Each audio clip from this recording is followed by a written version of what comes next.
Hallelujah. Papaji এ মা সাক্ষ্য দিচ্ছে, এ মায়ের কিনা 15 বছর ধরে এমন টয়লেটের জায়গায় কিনা রক্ত পড়তো ও ভীষণভাবে ব্যথা ও যন্ত্রণা হতো। তো এ মা যখন বিশ্বাসের সহিত সুসমাচার শোনে আর মন্ডলীতে আসে আর পাপাজির কাছে লেহেন প্রার্থনা নেয় আর অভিষেক তেল জল ইউজ করাতে যিশুর নামে আজাদ হয়ে গেছে। বলে হালেলুয়া। হ্যাঁ বলো।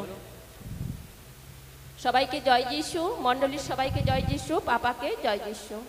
আমার 15 বছর ধরে পায়খানার দ্বারে অর্শ ছিল, অর্শ হতে হতে বলি হয়ে যায়। পায়খানার দ্বারে ছোট্ট একটা ছাগল বেটির মতো থাকে। 15 দিন আগে আমাদের চাষের কাজ হয়, চাষের রোয়ার জন্য ঠিকাপাটি কাছে আমি চলে যাই, চাষের কাজ হচ্ছে, উপবাস রেখেই গিয়েছি, রবিবার ছিল। হঠাৎ দেখলাম তারপরের দিন পায়খানার দ্বার আলুর মতো হয়ে ফুলে গেছে, আর কোনো মতেই চলাফেরা করতে পারছি না, যন্ত্রণায় ফসে যাচ্ছে। আমি বলি হায় প্রভু, এ আমার কি হলো, আমার তো এই অবস্থা, তার উপরে আবার এই অবস্থা হয়ে গেলে তাহলে আমি পৃথিবীর আলোয় বাঁচবো কি করে? প্রভু তুমি আমাকে জীবন দাও, প্রভু তুমি আমাকে পথ দেখাও প্রভু। আর তো নাওয়াজ করে কাঁদতেছি। এসে সঙ্গে সঙ্গে জল তেল লাগালাম, স্নানে গেলাম, দিয়ে সঙ্গে সঙ্গে ফ্যানের বাতাসে বসে গেলাম। তারপরের দিন আবার তোমাকে মাঠে যেতেই হবে, চাষের কাজ হচ্ছে। প্রভু ধন্যবাদ হোক, সেই অবস্থায় গেলাম।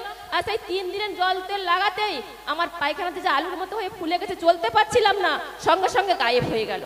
বলে হালেলুয়া। সঙ্গে সঙ্গে গায়েব হয়ে গেছে।